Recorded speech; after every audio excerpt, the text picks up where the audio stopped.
হঠাৎ করে তুই চলে এলি? আর তোর বাসায় আসতে হলে কি এখন করে বলে আসতে হবে নাকি? আরে না, সেটা ও পরিচয় করে দিই, ও হচ্ছে জোনাকি। জোনাকি, আবির, আমার বেস্ট ফ্রেন্ড। সজল, সজল, তোমার আঙ্কেল বেরিয়ে পড়বে, এদিকে এসো।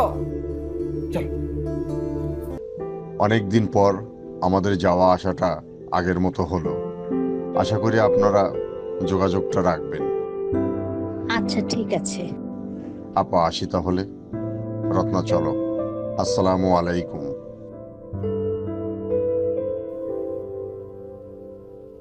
বাই।